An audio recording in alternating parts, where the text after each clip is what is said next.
Happy Monday, everybody! Welcome to the SmartB Sports update. I can't even say the name. Well, I got the name right last week, but I couldn't get the number.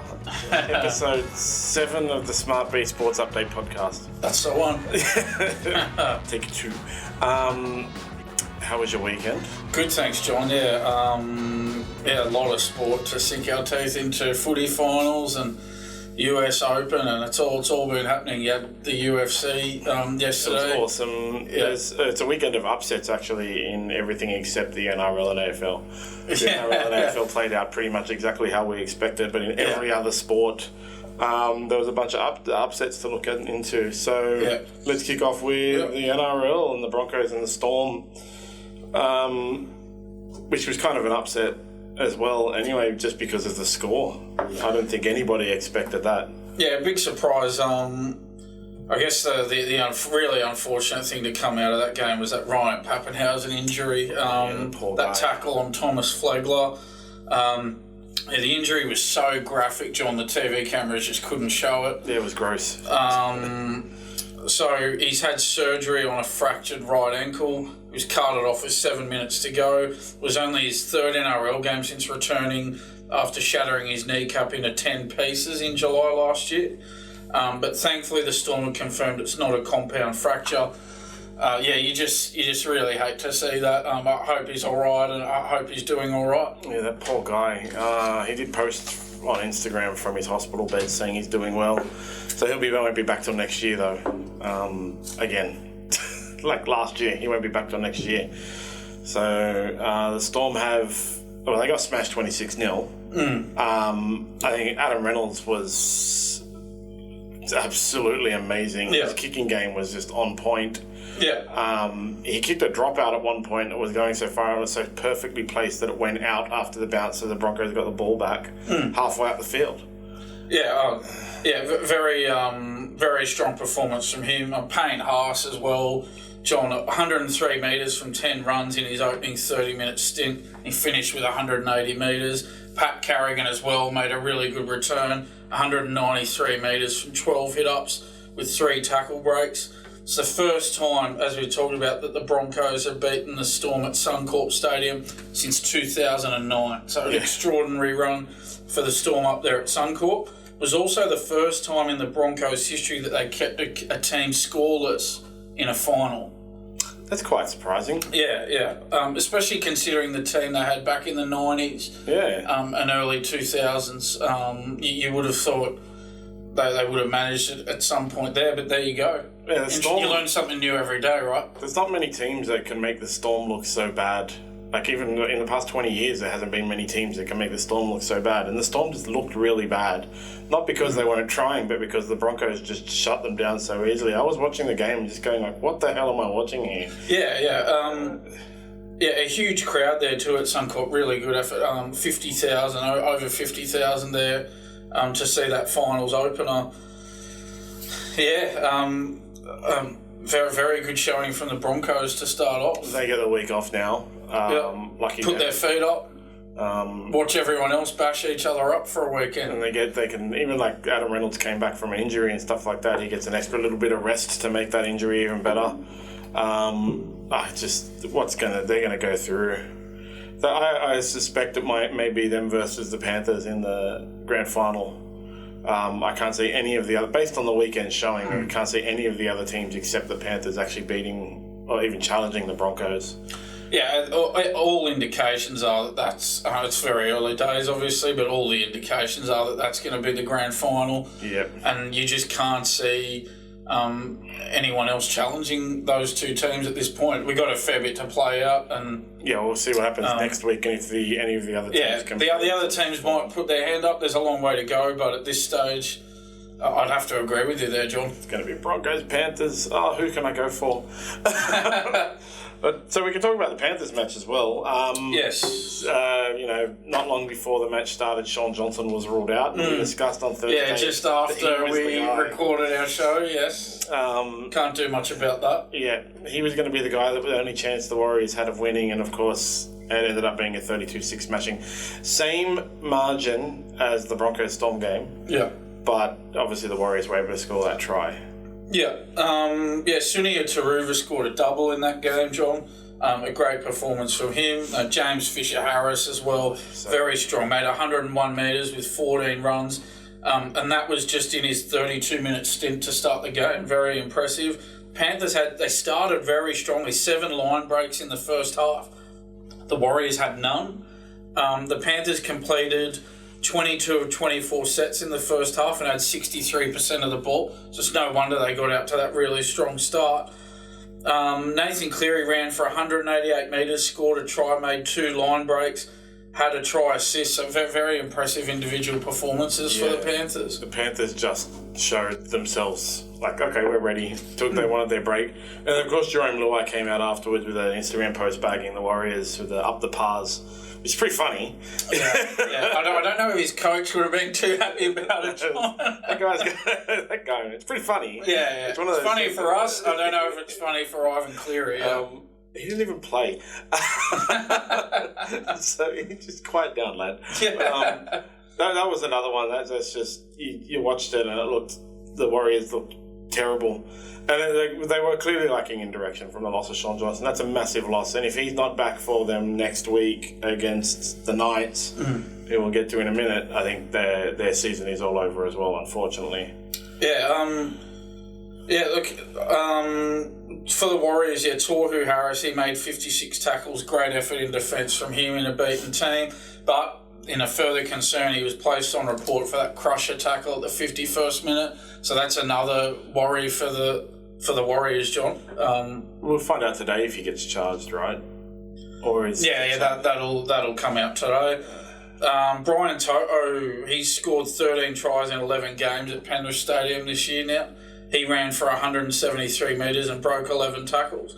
Dylan Edwards ran for 209 metres and had 5 tackle breaks. The Panthers have now won their last 8 against the Warriors, John, after that victory. So, I just don't know what's going to happen with the Warriors now. They'll be the people that we assess next week, probably. Unless Sean Johnson is back. They really need him back. They just lack direction. They couldn't do anything in attack. Even their defence was not very well organised, and I didn't really know that Sean Johnson had that much of an impact on their defence. But maybe just the occasion was too big for them as well. And he's probably he's the general, so he'd organise the defensive line. Yeah. So that's obviously had an impact as well. It was pretty sad to see, actually, the Warriors, because they were one of those teams that it was like, if the Roosters go out, then it might be the Warriors I follow. But luckily, the Roosters didn't go out in the terrible game. That was a terrible game. Sharks versus Roosters. We were completely right. That was going to be the worst game of the round. I guess it kept us interested because it was so close and because of the finish. But you're right, the quality of it was not great. It was park football. Yeah. It was, and then Sam Walker kicked the field goal with 7 minutes to go or something like that. The Roosters were able to hold out for that 7 minutes, but it seemed really early to me to be kicking a field goal. One thing that came out of it was in the last dying minute when the Sharks were trying to even the score, and James Tedesco and what's his name? Luke Keary. Their charge downs on those field goal attempts were nothing short of amazing. Yeah, absolutely. Yeah, great effort from Sam Walker kicking that field goal. I mean, he's had a tumultuous year, being dropped earlier in the year, then picking up that knee injury. Great, as you said, those charge downs from Tedesco and Keary, just great plays in the big moments. Tedesco, he had 202 metres from 18 carries, even though he went off for 10 minutes for that sin binning. Yeah, that was a weird sin binning, I thought. Just he made a bad mistake. It was definitely worthy of a sin binning, but it was just not the time in that close of a game. He was channeling a bit of the JWH there. Yeah. Look, a great effort from the Roosters to get the job done with Tedesco sin bin. Joseph Manu went off, aggravating that existing hamstring injury, and Joseph Suwali copping that head knock. Billy Smith also went off for a HIA. He passed it though, but at one stage they were without all 4 of those players. Great effort. The guy that came on and covered Manu in the centres, I can't remember who came on, but the Siwa Wong, who was playing number 11, moved over into the centres. And that guy, I think, is exactly that player, or he could become exactly that player to replace Boyd Cordner. He had a cracker of a game. He was super impressive in both defence and attack, constantly trying. He was, bodyguard for his the teammates around him. He's a big lad. And he was really great running the ball as well. So I think he's one of their players of the future if they can hang on to him. Yeah, absolutely. Look, I think the match was lost with just in that period. Tedesco was sent to the sin bin. He was sin binned at 6-all. The Sharks only managed one try with him not on the field. I didn't think that was enough. The Sharks are really opening up the Roosters down that left side with Hines going out to Talakai, going out to Mulatalo, making huge metres down there. I could not believe they only scored one try in that time. Blake Brayley dropping that ball over the line, that was a very costly mistake. And also I have to add, and I know hindsight's a wonderful thing, of course, but with the Sharks up 10-6, they had a minute to go with Tedesco in the sin bin. They chose to go for the 2. Yeah, that was stupid. I think at that time, you got to think, what does your opponent, want you to do or not want you to do? In that situation, the Roosters would absolutely have wanted the Sharks to take the 2 points. Put them one converted try away. It should have been shut them down and get another try. If they had scored a try at that stage, the whole game obviously would have been way, way, way different. But it showed their confidence. They didn't think they could score, even with only 12 men on the field. So, that's just the Sharks again. They can't beat top 8 teams. Yeah, and we'll get to there. I've got some things to say in their season review a bit later, John. But I thought that's really where the Sharks let themselves down. Just not putting the foot on the throat on the Roosters when the opportunity was there to present itself. They had the chance. It was I don't care because at least the Roosters are through on. I got my Roosters jersey on for the second week in a row. A few more sort of notes on that match there, John. The last game of Sharks captain Wade Graham's career, he's now retired. It's a great career from him. The try in that game gives Ronaldo Mulatalo 27 tries in 25 games at Shark Park. Very impressive strike rate. The Sharks let themselves down in the missed tackle count, 57 compared to 36. Compared to 36 for the Roosters. Sam Walker, we mentioned earlier, he's on report for a dangerous tackle, so that's another thing the Roosters will have to worry about. So the Roosters march on, John, and the Sharks plan for 2024. The Roosters are going to play the Storm on Friday. I can't see the Roosters winning that based on what I saw. We'll get into that on Thursday. Go into more detail on that one on Thursday, And then Ricky Stewart's Raiders got bashed. This was a pathetic game as well. I thought the Knights looked actually out of sorts for most of the game. Raiders were up 16-6 at half-time and managed to lose it. It ended up being 30-28. Kalen Ponga kicking that conversion in extra time to put the Knights ahead, and then they held them out for the remaining minute. The game wasn't impressive to me at all. Yeah, the Raiders had 62% of possession in the first half, so I think that's a lot to do with why they had that 10-point lead at half-time. So they ended up with 57% of possession for the match, the Raiders as well. So the Knights, if the Knights try to beat Penrith or Brisbane with 43% of possession, you can forget about it. You may as well not even turn up for the game. They lost Jackson Hastings early in the match. He had to come off the field because of his ankle injury, so he obviously wasn't ready to come back, and they brought him back probably too early. Yeah. So we'll see if he's fit for next week. Kalen Ponga had to stand up and play both sides of the field, which he did very well. Yeah. Brought them back into the match, so at least he's fit. Keep Ponga fit, and maybe they might do okay. Yep. They've got the Warriors next week in New Zealand. That penalty goal from Ponga won it for the Knights in that 10-minute 5 each way extra time period. Dom Young, a great game for the Knights, 2 tries. James Schiller got 2 tries for the Raiders. Young now has 25 for the season, 25 tries. Knights winger Greg Marge, who has 15 tries in 11 games on their home ground this season after his try early in that game. The match finished 28-all at the end of regular time. That Hudson Young penalty for offside gifted Ponga those 2 points. He was so far offside. There was no question of that decision.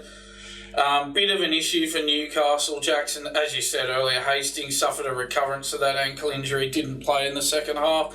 So it's Newcastle's first finals win since 2013, John. Yeah, they got and their 10th win in a row.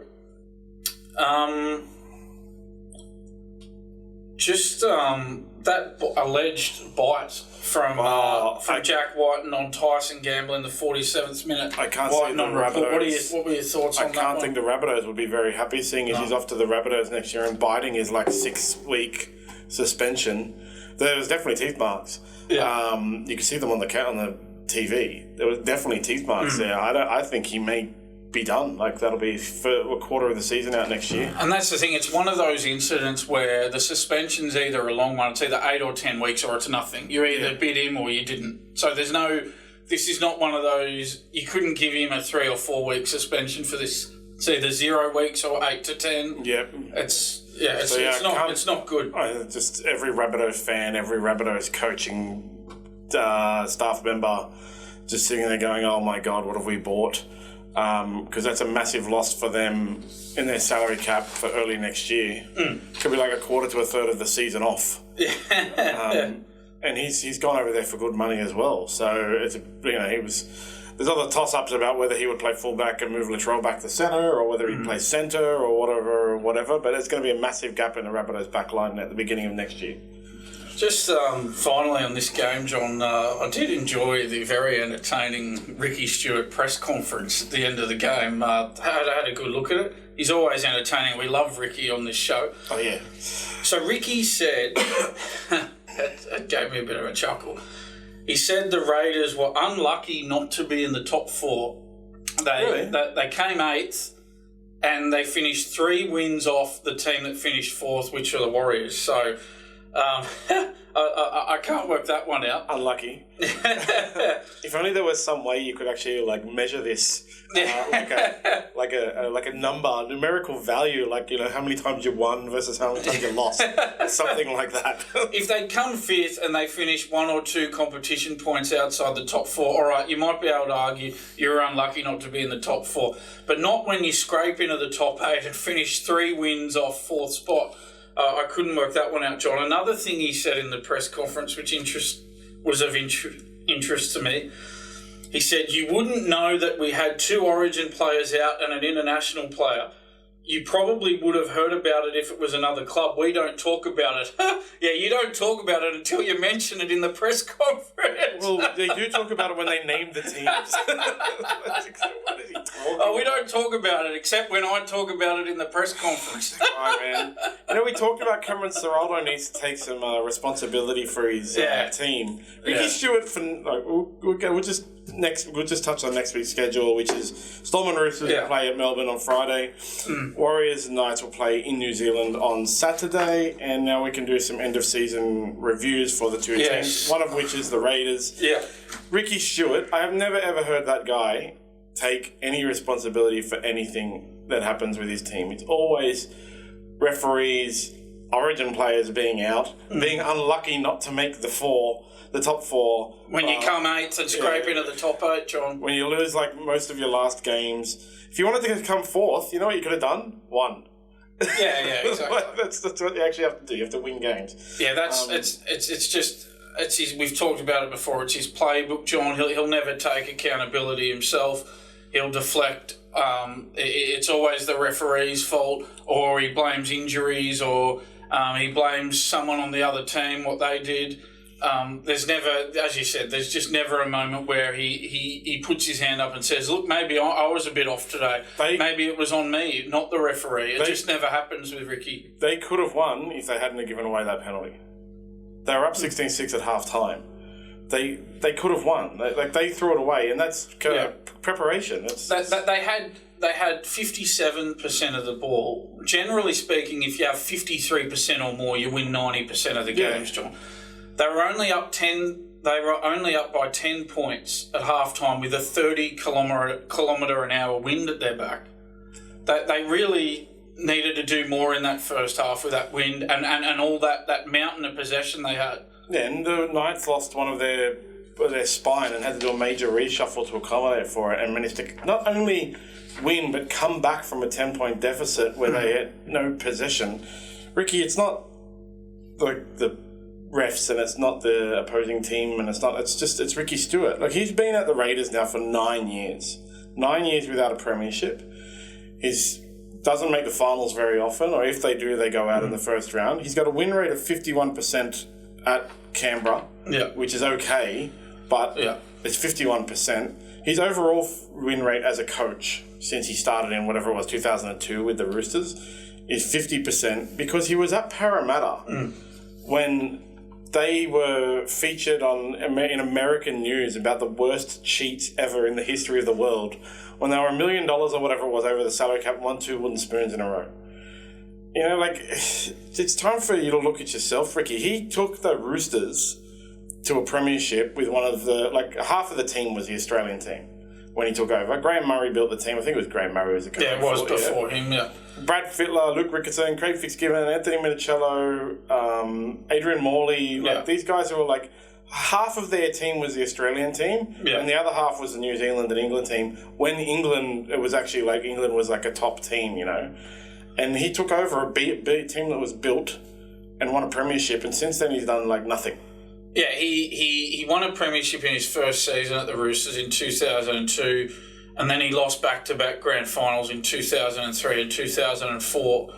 And then he lost Brad Fittler, John, and then his record sort of went south after that. Then when he was at Cronulla, he had Brett Kamali. He was going well. Brett Kamali left, and what happened? As soon as he loses his key playmaker, his record takes a dive. And Ricky, I got news for you. If you're coming 8th, it's because you're 8th.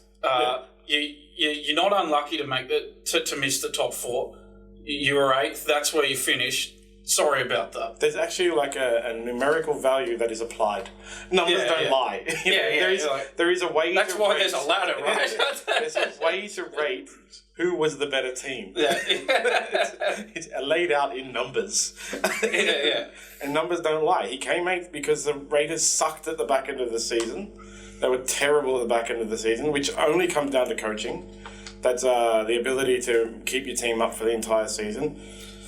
Look, 51%, 50% win rate overall. It's a bit skewed because of Parramatta, but that Parramatta was all Ricky Stewart. You know, it was well publicised that he screwed over the team, put up who uses an overhead projector, but he apparently put an overhead projector with 12 players' names saying none of you guys will be here next year in front of everyone else. It's time for the Ricky Stewart, he's a good coach belief to end, I think. He's done nothing. And unfortunately for the Raiders... Well, he hasn't coached a premiership victory in 21 years, John. But what other coach would still have a job without a premiership for 21 years? How does he stay at the... I know he's the Raiders' favourite son, but how is he at the Raiders for 9 years? Not without a premiership, like he hasn't got a premiership, but with the consistencies of the Raiders show in like constantly missing the 8, or if they do make it into the 8, they made it to a grand final, right? Against the Roosters, they made it to a grand final. And he talks in the press conference like they had a great season after they lose the game. He said, you all wrote us off talking to the media about how great it was that they got close to winning. It's like, no, you lost the game. Sorry. And you came 8th. It's not a great season, all right? You got into the finals.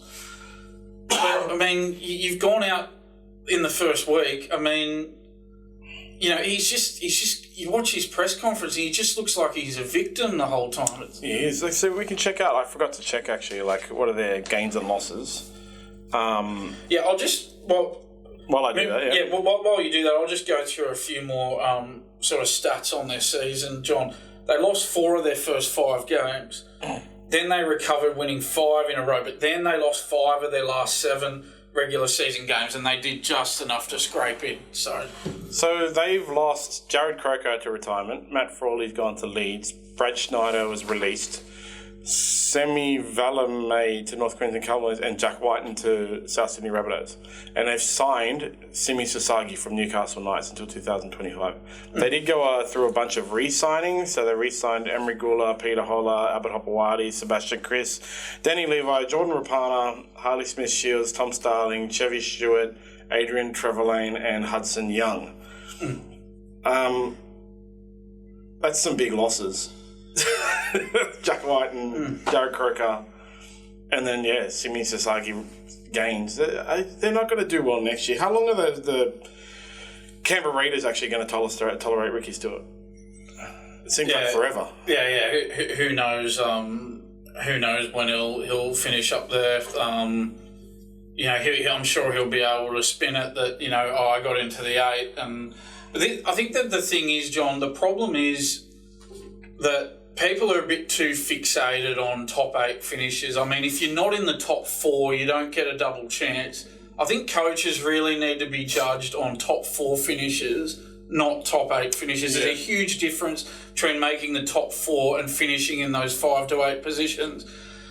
If you scrape into the 8 and lose in the first final, well, who cares? I mean, it doesn't matter. You're really no different from the teams that miss the 8. You've got to win finals games to be taken seriously. Raiders were going to make the top 4, and then they didn't because they were so terrible at the back end of the year. Mm-hmm. And a team that, they started the year badly, or then they went good, and then they ended the year badly. That's coaching. That's only comes down to coaching.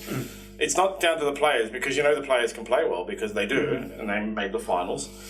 But the fact that he can't keep them at a consistent. The teams that made the 4 is actually like perfect example, as you're saying. Like most consistent teams in the NRL: Broncos, Panthers, Storm, Roosters, and who was the 4th? Oh, Warriors were 4th, right? So they were all 4. Oh, yeah, sorry, I thought you were talking more generally, but those 4 teams were the most consistent, and that comes down to coaching. They were consistent. The Raiders were terrible, good, super terrible, and then bowed out in the finals. And I know I gave him a bit of a spray for the way he carried on at that cameraman a couple of weeks ago.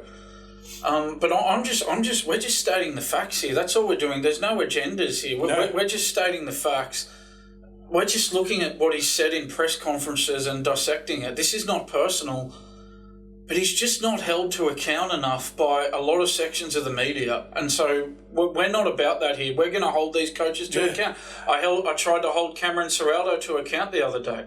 This is what we're about here. We're not, we don't have any agendas against anybody. We're just calling it as we see it here. Well, that's exactly right. And he was good at as Origin coach. That was, he was very good at as the Origin coach, 1-3-0 with Andrew Johns. And that's like. So I think there's always, whenever there's success, and I know he's not the only coach who relies on having great players. But it's just like 21 years without a premiership. Like what other coach survives that amount of time without a premiership? What was it? Brian Smith was. I believe Brian Smith. He didn't win one. It was something like 30 years. He's the only other one I can really think of who could go that amount of time without winning a premiership. That was also bizarre. He held the record, right? Like that was. I think he still holds the record for longest coaching career without a premiership. What I would ask you, John, is would Ricky still have his gig as a head coach if he hadn't won that premiership in 2002? Probably not. I don't think so. So he's still living off a premiership that was won 21 years ago. Yeah, the premiership and the Origin success, the first stint of Origin success with Andrew Johns. Yeah. So and then 21 years, because you look at all of the other coaches in that 21-year period. You've got guys like Daniel Anderson, no longer coach. Does he coach now? No, he comes and goes every now and then. You've got other guys. Yeah, he's still. I mean, it's terrible what's happened to Daniel Anderson. We wish him and his family with that horrible neck injury that he's had, and best wishes to him, absolutely. But I think he still does some part-time work with the Roosters as a coach, which is great. I'm glad that they're employing him. Good on them for employing him and looking after him. There are not that he needs any favours. He's a very sharp mind. There's some people that are better as assistant coaches. Some people that are better. Like Trent Barrett. David Furner. Yep. Maybe Cameron Ciraldo. We'll find out next year. Yeah. Hell, maybe Craig Fitzgibbons, because if we go to the Sharks... Oh, John... Am I allowed to come off the long run-up on the Sharks? So this is his second year in charge, Fitzy, right? Second year in the finals. Yeah. Second year that they can't be top 8 teams. So go. The Sharks need to learn to bring it in the big games, John. And I've got news for you. It's not happening. they have only won one of their last 9 finals games since they won the grand final back in 2016. They've lost their first final this year. Last year they went out in straight sets after finishing in the top 2. There's just this lack of success in big games, John. You can't just turn up in the regular season and then go missing at finals time. Yeah, big games.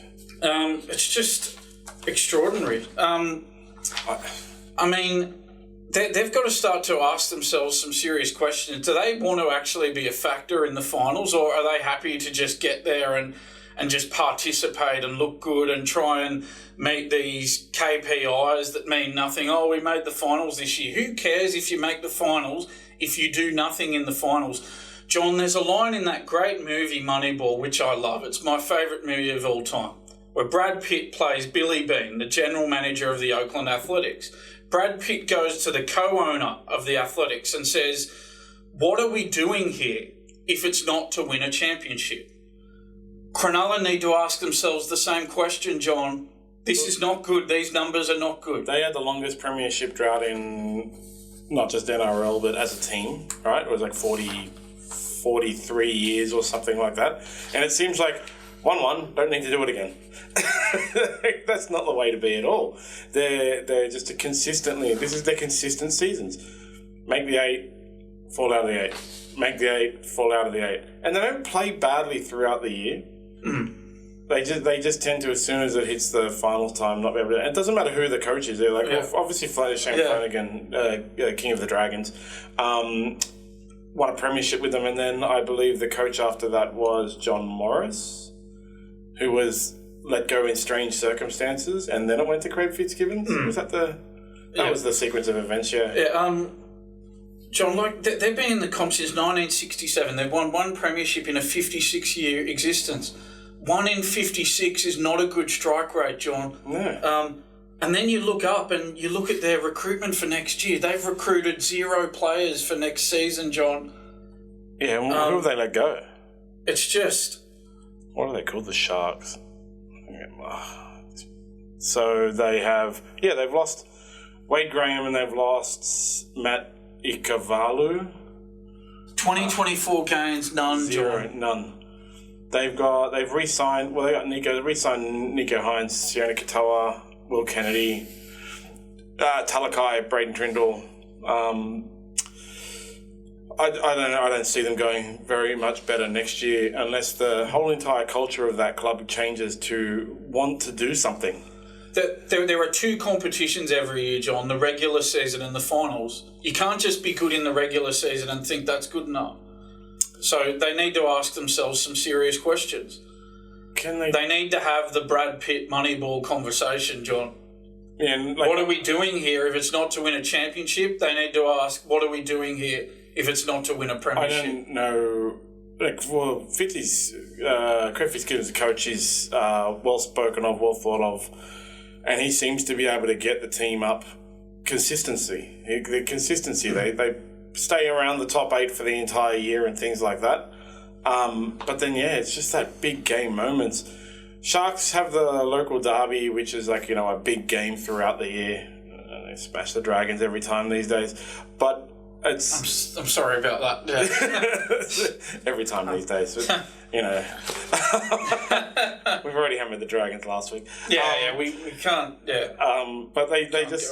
I don't know. Like, they have all the... They also have all these, like, things like the Johnny Manor Cup and stuff like that. They have a lot of matches throughout the year that are a slightly bigger occasion than just a normal fixture. And they are able to do that. It's just that next step up, that second season, the finals, where they just can't seem to do anything. And you thought that 2016 premiership where they finally broke that long drought, you thought that might be the catalyst to them being a real force in the finals, being a better finals team, winning a second and third premiership. But they've just won that premiership and gone, oh, how good's that? And just not got anywhere near it since. 1 finals win in 9 games since then. That's 7 years ago now. They can't live off that premiership for too much longer, John. Well, rugby league fans can do that. Actually, sorry, some of us, I'm still living off a premiership that happened 19 years ago. 2010, baby. 2004. I've got to go back. I've got to go way back then. But No, as an outsider, it is like unacceptable. They're just a strange team that are able to consistently perform and then fail in the finals. So we've reviewed the Sharks and the Raiders. So what we would say about both of them is, what's your real goal here, Sharks and Raiders?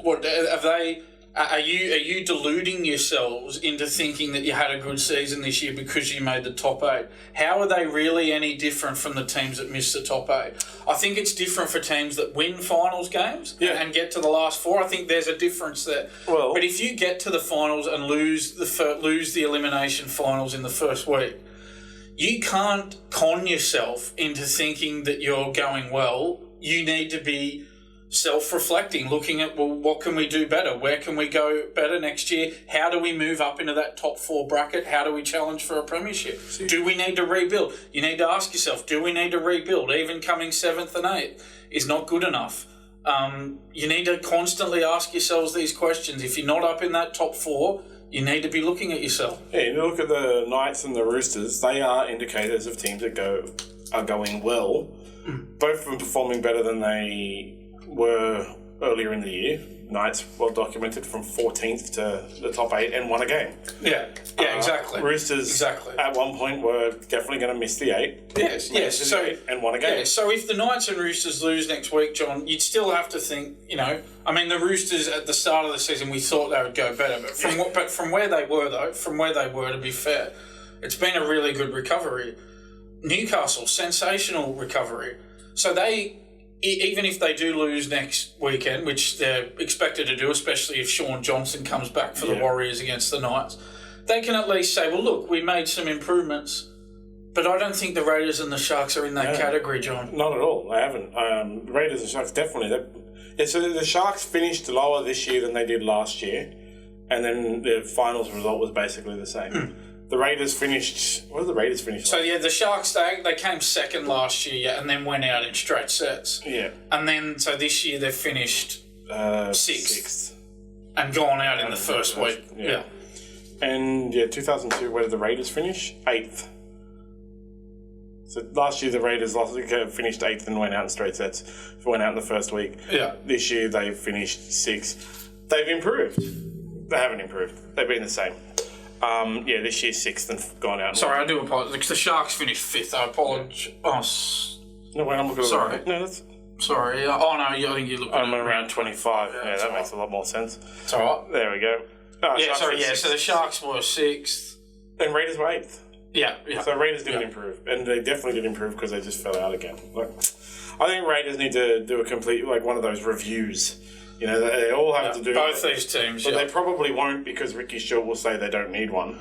That's the thing. If you don't acknowledge that there's a problem, you're no chance of solving it. Yeah. And you'll make the same mistakes. How many years are they going to get them do it? The problem with these teams that finish in the bottom part of the 8 is they just band-aid over any problems and they think that just scraping into the 8 each year is good enough, when I'd argue that they're no better than the teams that missed out. Yeah, because they got in, and you remember, both of those teams, the Raiders especially, got in on really reliance on the mathematics. They got in because the Rabbitohs and the Cowboys lost matches. That was the thing in the last round. It came down to the Raiders could have missed. Yeah. I don't think there's... So what's the real difference between, the Raiders, Sharks, and the Rabbitohs and Eels? There's no real difference, John. Not at all. No. That's it. If the finals was 1 week longer, they'd be the exact same. That's what they need to be. That's what the Raiders and Sharks, the hierarchy at the club, the administration, that's what they need to be telling themselves. We're not happy with this. We want to go better. And they need to have a look at how they can go about that. And they need a long-term plan. When was the last time the Raiders won a premiership? 1994. Oh, my God. Yes, God. 29 years ago. Yeah, how long are they going to let I was just out of nappies, John. When are they going to, do something? I don't know. Yeah, the Raiders are kind of a joke to me, as long as Ricky Stewart is there, to be honest. Until they get rid of him and replace the coach with someone who can take them to the next step. Yeah, he's just not held accountable by a lot of sections of the media. They look after him, they don't... And again, it's not agendas, it's just stating facts. That's all we're doing here. Exactly. And not enough of the media do that with regards to Ricky. Yeah. Well, so yeah, that's the Sharks and the Raiders for the year. I have a note here that, of course, there's going to be some crazy news to discuss. Well, there was the bite. We had the alleged biting incident. And then you picked that well, John. you just reminded me of that. There's always going to be crazy news in the NRL. Never in the AFL, which we'll move on to. No, they're very well behaved in the AFL. So that opened the round with the Demons and Collingwood. So this match I was paying attention to online. It was the Demons were getting smashed the entire game and then managed to claw their way back into it to only lose by 7 points, 60 to 53. Yeah. I did tip them. I thought they would actually get it, and unfortunately they let me down. I'm highly disappointed, Melbourne. Yeah, just a few quick notes on this one, John. A great game from Bobby Hill for Collingwood. He kicked 3 goals. Returning skipper Darcy Moore was great for the Pies as well. John made some really important plays in defence at key moments in the game, had 16 disposals, 12 kicks, 4 handballs and 4 marks. Collingwood got out to a great start. Hill kicked the first 2 goals of the game, and Collingwood kicked 5 of the first 6. Melbourne came back. Collingwood did enough to hold on. Melbourne kicked the last 3 goals of the game. But yeah, there you go, John. Well done to Collingwood. 7-point winners. They get a week off. As I've said to you before, John, I'm a Collingwood man, but I'm a little bit worried about the week off at the end of the regular season and then winning your first final, then having another week off. I'm worried about the underdone factor there. I don't think. But anyway, we've got plenty of time to come to that later. Yeah, I don't think that's good for Collingwood, to be honest. Yeah, I don't think it's good for anyone. And that's the problem I have with having the week off at the end of the regular season. It's a real issue. They play one game in 3 weeks. It's just you go in underdone. You lose track of yourself with one game in 3 weeks. We should mention too, John, well done to the fans at the MCG. 92,636, a monster crowd at that game. That was, a sensational crowd. Well done to both groups of supporters. And then there was the Carlton Swans game that was next. So that was actually the same. Swans were getting followed dominated. the same pattern. Absolutely dominated. They were getting the whole game, and then they managed to claw their way back into it. Yeah, they pretty much sucked though. Yeah. So Carlton, as you said, followed the exact same pattern as the Collingwood-Melbourne game. John, Carlton kicked 6 of the first 7 goals of this game. Then Sydney kicked 4 of the last 5. But Carlton, like Collingwood, did enough to hold on and win. Yeah. I guess, incredibly, John, with this game, the crowd, even with an out-of-town team in the Sydney Swans, nearly pipped the crowd in the Collingwood-Melbourne game. They got 92,026 people at this game. So that's only 610 people less than the Collingwood-Melbourne game, the crowd. Unbelievable. An out-of-town team, and they draw that crowd. Man, they must really hate the Swans. Well, I think what it could be, John, is it could be because the Sydney Swans used to be South Melbourne, it could be either Carlton are extremely well supported where they've nearly filled the stadium on their own, or a lot of old South Melbourne supporters have come out in support of the Swans. Yeah.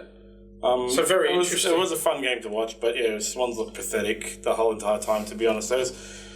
They did well to come back and make a game of it at the end. But the end of season review we'll get into, but so I think the Swans, they can actually note this season down as a success, unlike what we were just talking about the NRL and AFL, the NRL teams, because the Swans were so bad. Yeah, and I guess the Swans, I guess, are in a different bracket to those NRL teams we talked about because they made a grand final last year, and I know they were beaten up on in the grand final, but they have a long history of performing in the finals games. Yeah. The difference with the Raiders and the Sharks is, well, they don't have a great history of performing in finals games. So that's a key difference. Yeah, they have a long history of sucking in finals games. St Kilda, GWS actually dominated this end-to-end, defensively attacking in the midfield. They were the far better team, and St Kilda were never in it. It was 101 to 77. So the Giants don't get a day off or a week off or anything like that. They're going to have to play again next week. But they looked in really good touch, actually. Yeah, well, this was the other elimination final along with Sydney and Carlton. Jake Riccardi kicked 3 goals for the Giants while Max King booted 3 for St Kilda. It's the 6th time in 8 seasons GWS has reached the second week of September, so they are a team that's consistently performed in finals games. A great effort from a new club. They're not very old. Only 11 years old. The babies of the competition, along with the Suns. GWS have won at least one final in all their finals campaigns. So that goes back to that other point we're making about teams performing in the big games. The Giants, of course, reached that 2019 grand final. So well done to the Giants. They move on. Yeah, they did really well. They look like a finals team. So out of those 4 teams, out of Melbourne, Swans, Carlton, St Kilda, and the Giants look most like a finals team other than Collingwood. I think they were really, really good. I watched most of the match, and they looked like they deserved to be there, which was great. At least they got one Sydney team left in there. Yeah, absolutely, John. And then the Lions game is a bit weird, actually. They smashed Port, absolutely dominated them, 123-75. Everybody is complaining, in the Brisbane media is complaining about the refs. I don't know how you complain about the refs when you win by 50 points. That one doesn't stack up, John. What are you complaining about? Yeah, it's not the umpire's fault if you lose by 50, honestly. If you win by 50, though. It's the Lions fans that are complaining about the refs. Oh, yeah, sorry. It's not the refs' fault if you win by 50 either. Yeah, absolutely. Yeah. I don't know, it's so bizarre. The 50-point margin's got nothing to do with the officials, sorry. Not at all. The internet is crazy about it, like, these refs are so Melbourne biased. You won by 50. Celebrate it. So Brisbane's Joe Danaher, John, kicked 5 goals for the game. Great performance from him. He was the leading goal kicker for the game, and 3 of those came in the third quarter, so an important, very important contribution from Danaher. Brisbane are now 2 wins away from breaking their 20-year premiership drought. Of course, the Lions had that great side that won 3 premierships in a row in 2001, 2002 and 2003. 2002 and 2003 were over Collingwood. Is that an omen for what might be coming up later in the month, John? Collingwood might be getting some revenge. On the last Saturday in September. And the Gabba's now a fortress for the Lions, John. They haven't lost in 12 games there this season. So, when is the AFL Grand Final? It's the last Saturday in September, John. So that's the same week? It's not the same weekend? It'll be the same weekend, yeah. Because they had a week off. They had a week off at the end of their regular season, so now the 2 competitions are lined up. That's an amazing weekend. Oh, yeah. So next week, Melbourne will play Carlton on Friday, and Port will play GWS on Saturday. We'll get into those game matches on Thursday. Melbourne Carlton Friday at the MCG. The winner goes through to play Brisbane, John. Yep. And the Port Adelaide GWS. Carlton and Melbourne's at the MCG. Port Adelaide GWS at Adelaide Oval Saturday. And the winner of that plays Collingwood, John. So I hope GWS can win, but I wouldn't want to play Collingwood. No, nor would I. The 2 teams that were knocked out, the Swans and St Kilda. I think, as I said, the Swans. I think they can chalk this up as a successful year simply because they rebuilt the club on the fly during the year.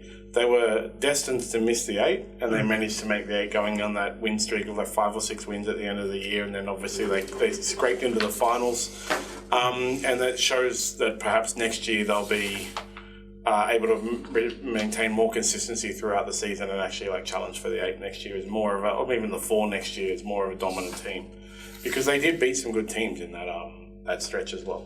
Sorry about that. Were you on the Swans? Yeah, Swans. Yeah, Swans. A great finish to the season for the Swans. Winning 6 of the last 7 regular season games to scrape into 8th. Probably just that they just left themselves too much to do. Had to play catch up. Coming off that grand final appearance last year, they got mauled in that grand final. I don't know whether that. Sometimes those big defeats they can have a bit of an impact on teams. They did well to get through to the 8, but I wouldn't be too worried about them going forward. They always find a way to. Was it May, June, July? The experts were tipping them to miss the 8. Yeah, 100% probability of missing the 8 to everybody. Yeah, and I kind of think they're the Knights of the AFL. 14th after however many rounds and then go on a win streak and get into the 8. Yeah, and every chance for a club with their finals culture, that Bloods culture of success, every chance they'll be back up in the top 4 next season, challenging for the premiership. Every chance they'll be thereabouts, even in a grand final again next season. They just have that sustained success. All right, you're not going to be up there every year, but you just want that nucleus of success. Yeah. Where you're having success most years. You're having successful seasons. Is their coach still John Longmire? Yeah, he is still their coach. Yeah. Okay. And I think they're talking about extending him, or he's going to be staying on for a while longer yet. That's so good. He's been there for a long time. I think he's been there since 2011. So. Yeah, plenty. Plenty to still be optimistic about for the Swans, as there always is. Feels like biased against Ricky Stewart there because Longmire's been at the Swans for a long time without a premiership. But the difference is again, it's consistency. Oh no, so he did win that premiership in 2012 as well. Yeah, so he hasn't had for 11 years. Won a premiership in 2012. And made grand finals in 2014, 2016, 2022. Yeah, so a premiership and 3 other grand final appearances in 12 years. That's a big difference to Ricky Stewart, who only won 1 premiership in 2002 at another club, and he's been at this one for a long time and not won one. Yeah, so there are big differences. Yeah, because Longmire's created a consistently strong team that wins finals games, appears in the finals consistently, and wins finals games and challenges for top 8 spots. And there's a big difference between winning a premiership in 2012 and winning one in 2002, John. Yeah, exactly. Yeah. So then St Kilda, I felt bad for them that they got knocked out in that style, but that was the way they were always going to go. We held out such great hopes for St Kilda too, John, that they hadn't won that premiership since 1966. They've been starved of final success for such a long time. I think they hadn't played finals since 2011. So there was that hope that they could just somehow come good and win that other flag. But unfortunately, it wasn't to be. They did win 4 of their last 6 regular season games to finish 6th. So finished strongly to get to the finals. So there is that positive for Ross Lyon there, John. But and they didn't. Once they got into the finals, into the 8, they stayed in the 8, and they were never one of the ones that were going to drop out, if I remember correctly. So hopefully they can go a little bit better next year. Yeah. If they had fallen in a position where Swans was 7th and GWS was 8th, I think St Kilda would have beat the Swans as well. So they would have had some final success. Unfortunately, they did have to go against GWS. GWS only lost that match to the Swans on the Swans run. So GWS is one of the form teams of the competition, and it was just unfortunate that St Kilda had to face them in the finals. Other than that, St Kilda's done very well for the year, I think, and probably next year they'll be around the 8 again.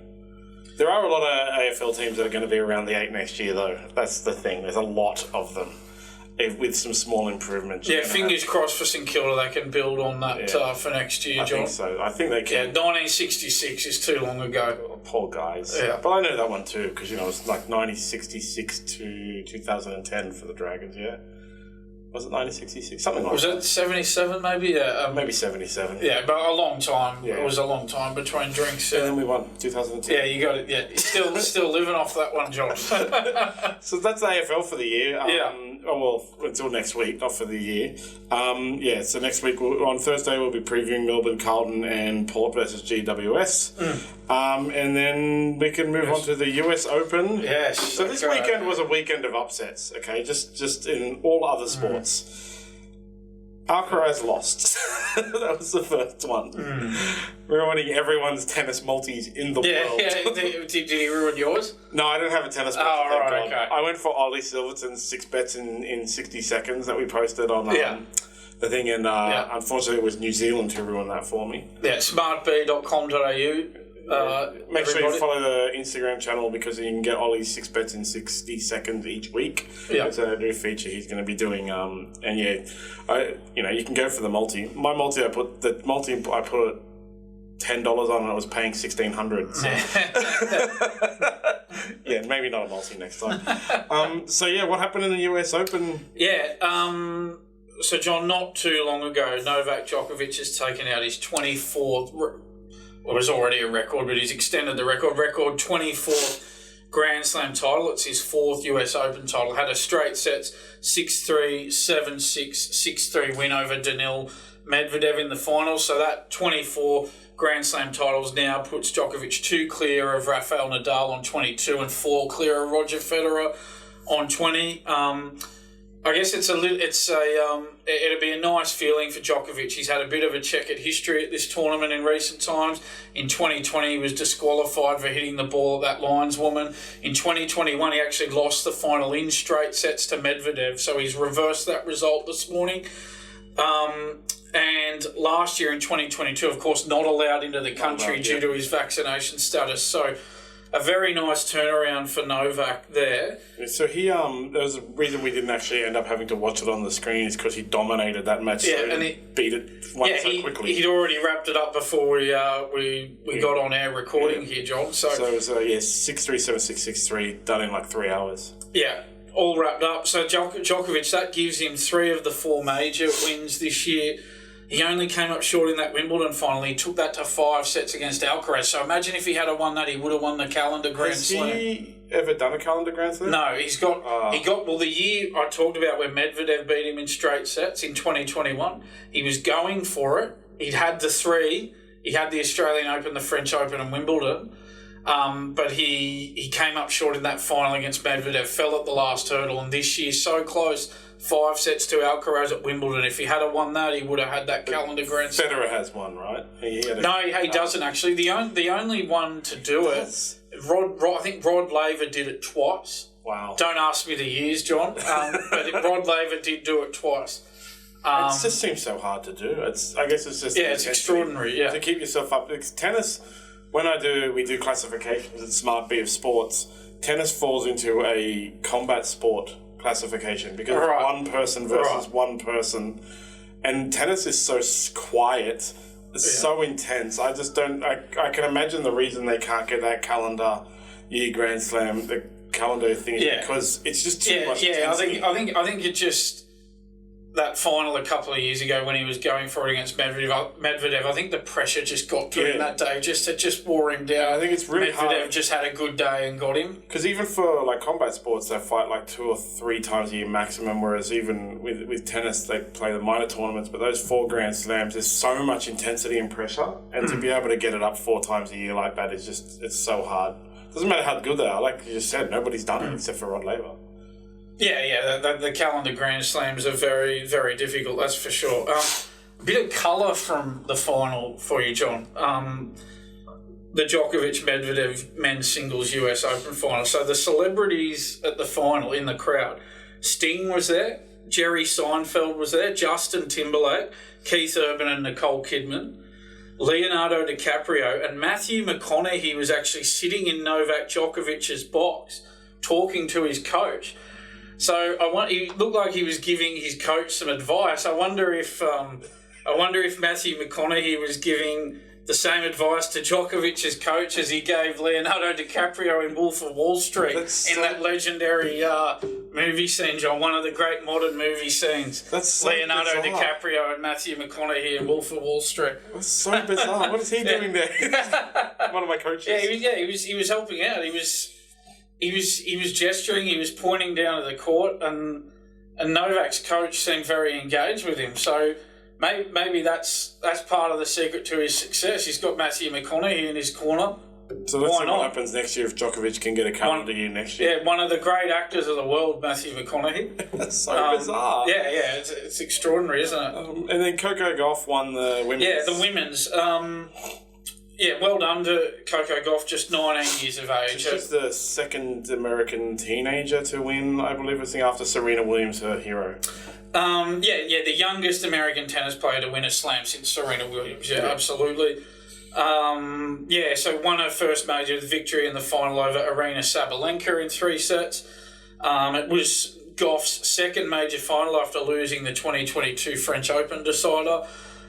So Brad Gilbert, her coach, he's doing a great job. He coached Andre Agassi, Andy Roddick and Andy Murray. Wow. And he's doing wonders with Coco Gauff as well.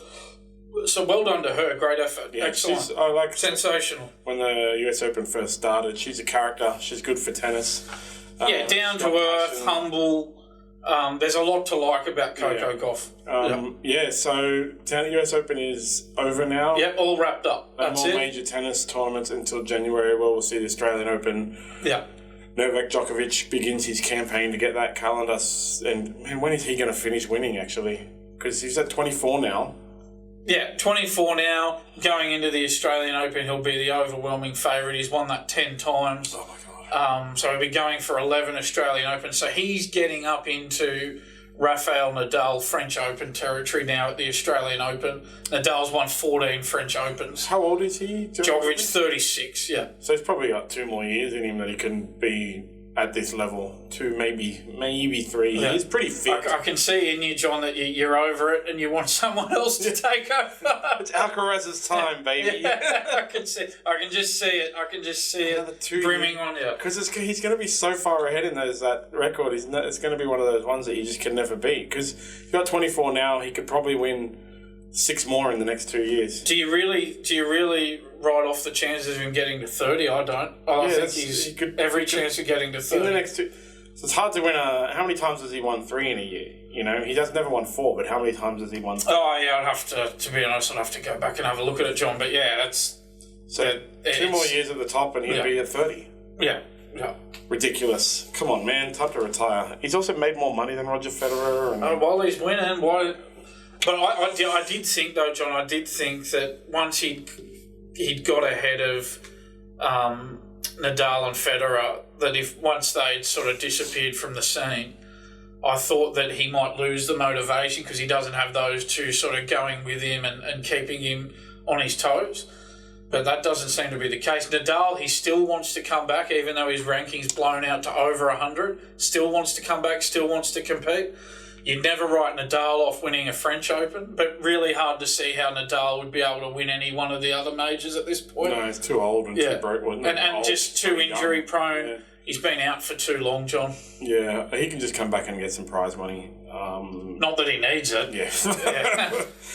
He's only got about 10 properties in Spain. That's part of the game, though, how much money you can earn. Yeah, exactly. It's not about the money, is it? It's about what the money says, you know?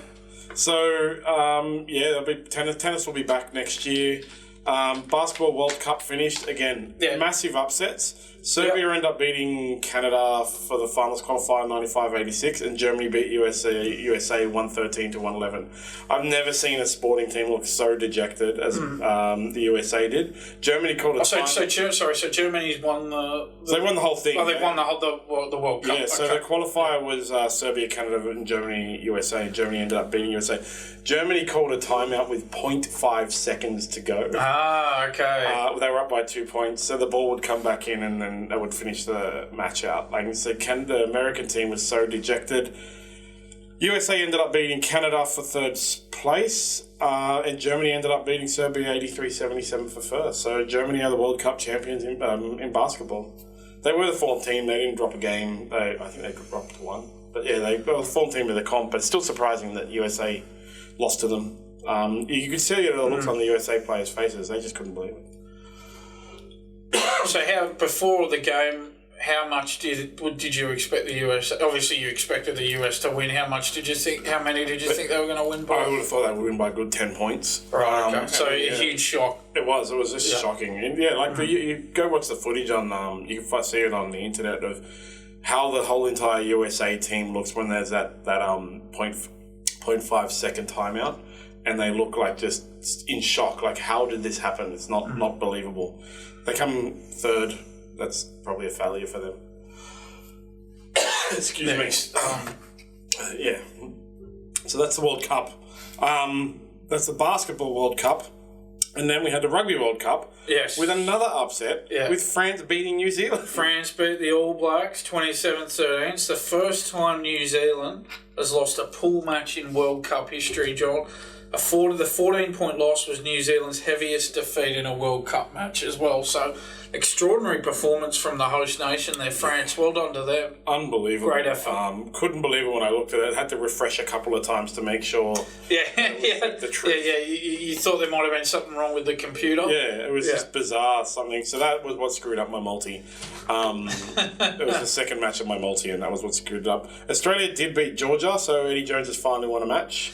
Yeah, first win for Eddie Jones from 6 games back as Wallabies coach, John. It's the Wallabies' first win since November 2022, so a long stretch without success. But hey, maybe Eddie's timing is run here, John. You've got to give him some credit for that. From what I understand, they didn't look very good. It was one of those things where the news report said the score doesn't reflect how close the game is. We're not going to lie to our viewers and listeners, John. I didn't watch it. Not at all. I just read the time. The time just wasn't friendly to us, and with so much other sport going on, it was hard to keep track of it. Look, I don't like it when they say the scoreline doesn't reflect how close the game was. I don't think that's a real thing because there is actually, again, like a numerical value you're going to apply to tell you how close the game was. There was a 20-point difference in the game. It doesn't matter if they scored the 20 points in the last minute or if they scored the 20 points throughout the match. The match was exactly 20 points close. Yeah, exactly. Yeah. But you have a start time and a finish time and the scoreboard at the end. Exactly. Yeah, so we'll see how they go. It's very highly unlikely we'll end up watching any matches because they all at 1 o'clock and 5 o'clock. Yeah. So I noticed some of the pool games are actually at a watchable time, like 9 p.m.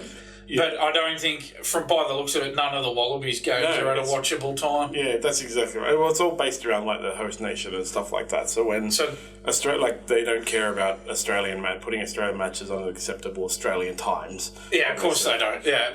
Do the Wallabies need to make the final for you to get up and watch it, or even? I'd say the final. Yeah. The actual final. They'd have to. I think I'd be the same. If they made the final, I'd get up and watch it. Yeah, but other than that, because 1 o'clock and 5 o'clock in the morning is not. No. So if it was on at a watchable time, you'd watch it, but it's not.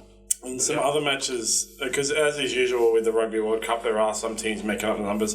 Ireland dominated Romania 82-8, and Italy beat Namibia 52-8. New Zealand is playing Namibia this week. So good luck, Namibia, against the All Blacks coming off a loss. Imagine if Italy can beat them 52-8. What are New Zealand going to do to them coming up? I think the triple digits might be in order in that one, John. Poor little Namibians, they're just going to get smashed by the big New Zealanders. Yeah, poor little guys. Yeah, so they play again. It's good because it's weekly matches in the legitimately weekly matches. So Australia will play again. Who are they playing next? They play Fiji on Saturday, I think it is. And we'll give an update for that. That'll probably be our match of the day again, but it's on 5 a.m. Good signs for the Wallabies. I know it's Georgia, but you can only beat who's put in front of you. Yeah. I'd be quietly confident if I was Eddie Jones and the Wallabies after that performance. Yeah, putting that big score on, there's something in it, a team that puts a big score on teams, they're in good form. So hopefully this is the start of Eddie Jones's master plan. 100%, and he said it himself. What he said going into the tournament was, we need to peak at the end of the tournament. We don't need to be playing our best rugby at the start of the tournament. And he's right. They don't. They just need to win and win well, and they did that. Yeah, exactly. Good on them.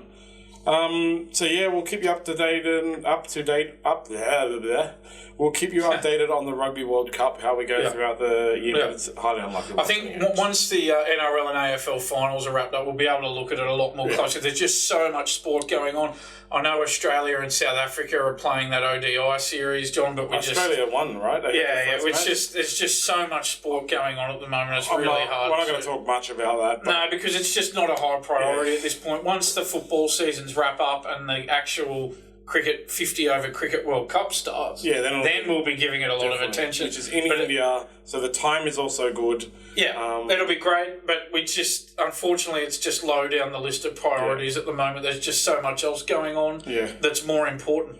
And so then in the UFC on the weekend, yesterday, Sean Strickland managed to beat Israel Adesanya. Yeah, so I'm guessing you watched it, John. How did it go? It was amazing. I've talked about Sean Strickland. It's the worst nightmare for him to be a UFC champion for the UFC. So it's in Sydney, wasn't it? It was in Sydney. So, the only reason you didn't go with the high ticket prices, $800 for tickets. Otherwise, you would have been there with bells on. Sean Strickland dominated Israel Adesanya from the get-go. If anybody didn't watch the press conference, Sean Strickland dominated Izzy in the press conference too, as I predicted. So he dominated in both. Yeah, and then from the very get-go, in the first round he almost had him out, actually, which is quite surprising. And then it was a decision win in which Sean Strickland backed Israel Adesanya up against the cage and just let him have it in the head over and over and over again. Israel Adesanya never looked in it. He's, of course, come out straight away and called for a rematch. Yeah. I don't think he deserves a rematch. Yes, he has been a dominant champion. This is the second time he's lost his championship in the last year. I think, just like Robert Whittaker and other fighters, you get one rematch. If you lose it again, you got to go and work your way up. There can't be a third rematch. If you lose two, that's it. Sorry, mate. So this, Dricus du Plessis should probably be the next Sean Strickland fight, and Sean Strickland will fight anyone, anytime on the street. I wouldn't want to be the one fighting him. I don't think I'd last too long. He says stuff in his press conferences like, "I really wish I could fight on the street because that way, if I accidentally killed someone, it'd be okay." Okay. Oh wow. Okay. In other news, Tyson Pedro won by KO in the first round against Anton Turkalj. It was awesome. So it's good to see Tyson Pedro get back into the winner's circle after all those devastating injuries. It was by a KO. I didn't predict that. I had him winning, but not by KO. And Taito Ivasa, exactly as I predicted, he got out-wrestled by Alexander Volkov. Absolutely out-wrestled by him. Once it got to the ground, Ty couldn't do anything. Volkov held him down, transitioned to a position and submitted him with an Ezekiel choke. Now, an Ezekiel choke, which is a very fundamental jiu-jitsu choke, is considered like a crappy move in no-gi jiu-jitsu, and it's embarrassing to get submitted by one. So sorry, Taito Ivasa, you need to go train some jiu-jitsu. Maybe he needs to sign you up as his coach, John. Somebody, he could go to Sydney West Martial Arts or something like that and learn some jiu-jitsu, because you shouldn't be getting Ezekiel. That was actually pretty much it. The card was pretty fun. All told, a lot more fun than I thought it would be. A lot of Australians won, which is good because it was in Australia. It's always bad in combat sports when they go to a country and all of the hometown heroes lose. There was one Chinese card I remember where, like, of the 9 Chinese fighters, 8 of them lost, so it wasn't good for the hometown. Yeah, you need to look after the home crowd. One fighter was booed and then had a terrible after-thing interview, which I'm not going to repeat what he said, but it was very clear that Daniel Cormier got told in the ear, walk away straight away, because during the interview he swore and said slurs and stuff like that. So we might just steer clear. Go look it up if you want to see. The guy's an idiot. You don't have to do that. It was reminiscent of Colby Covington calling Brazil a dump and saying everyone in Brazil were dogs when he was in Brazil. So this guy was like yelling slurs out. It's just not on, is it? You don't make it personal. It's like we criticise certain people. We're critical of their behaviour, but we never make it personal. It's just silly. Unfortunate. An unfortunate happenstance. But that was the card. Next week we've got Alexandra Grasso versus Valentina Shevchenko, and we'll preview that on Thursday. Any other news happened in the world of sport this week? I think that might be a wrap, John. I think we've covered it off pretty well. The Spanish football manager told Piers Morgan that he's going to quit. Oh, really? Yes. He said, I can't do my job anymore, so I'm going to have to quit, which is good. So the organisation head that's the organisation head. He said he's going to quit. So organisation head and the football manager for the Spanish women's football are now gone, which means Spain can finally move forward and celebrate their World Cup win. Interesting place to do it, telling Piers Morgan. Yeah, but anyway, I don't know about you. I'm not the biggest fan of Piers Morgan, to be honest. No, I don't like interviewers that yell at the people they're interviewing. Yeah, I mean, I just would have preferred. It sounds like obviously it's a big story, him quitting. I just would have preferred if he'd give it to some other journalist rather than Piers Morgan. But unfortunately, that was if you're going to go. I think one problem is, John, that Piers Morgan loves the attention, doesn't he? And we're sort of giving him giving him what he wants. He got to be involved in the Women's Soccer World Cup. So that's it for the week. We will be back on Thursday to preview the finals matches. One last quick. Sorry, I forgot to write it down. One last quick Asia Cup update. Sorry. So India is 147 for 2 outs on 24th over. Yeah, and while you're there, John, we just checked the status of that ODI series, Australia and South Africa. Yeah. We'll just see where that's at. I know It's very low down the pecking order in terms of our priorities. So Australia's won by 123 runs. That's the second one. Yeah, and so they lead. So that was the second game of a 5-game series. Australia leads the series 2-0. And they will play there you go. again tomorrow. It's just hard to fit a meaningless ODI series into our very long finals footy US Open rundown, John. When Australia wins tomorrow, and then they're probably going to win tomorrow given the form that they're in versus South Africa, and then they've still got to play 2 more games. It's just so pointless. Yeah. Yeah, I mean, at least, as we said before, at least it's leading into a 50-over World Cup. So from that point of view, you go, well, it's giving these teams, the competitive hit-outs that they need going into that. Yeah. But, yeah, as we've said, most of the time, 50-over ODIs are irrelevant. And Dave Warner did look in good form. That was actually the other thing that came out of that. He hit a century. Well done to David Warner. He'll still play a vital role at the World Cup. Australia need him to fire if they're going to have a chance of winning that World Cup. They're beating India. So the Aussies are looking good. I'm sorry to continue rambling on, but would it be fair to say that Australian cricket as a whole is looking the best it's looked since Shane Warne and Glenn McGrath retired at the moment? I think it probably I think they're on the rise. I'm not saying they're as good as they were back then. I don't think they are. No. But I think they're the best they've been since. Yeah, I think they're on the rise and getting better, which is what makes them the best they've been, because there was a massive slide in Australian cricket, and it's finally seems to have turned that corner. Yeah. And rebuilds happen. Yeah, the rebuilds happen. They're back to being quite dominant, and hopefully they can grow on that and get even better. It is the end of some careers coming up, like David Warner, Steve Smith. They're hitting the back end of the career, and hopefully those young guys can. And unfortunately as well, Nathan Lyon as well. I don't know what we're going to do without him. They're a very important player, as was shown in the Ashes series. They couldn't win without him. They won 2 games with him and didn't win another one without him for the series. They barely retained the Ashes. There's no one coming through to replace him either, so we'll have to see where it goes. But overall, I think it's the best it's been since those huge retirements of Warne and McGrath. Yeah, and we'll see what happens in the World Cup, which is soon. Oh, absolutely. Thanks everybody. See you all on Thursday. See ya.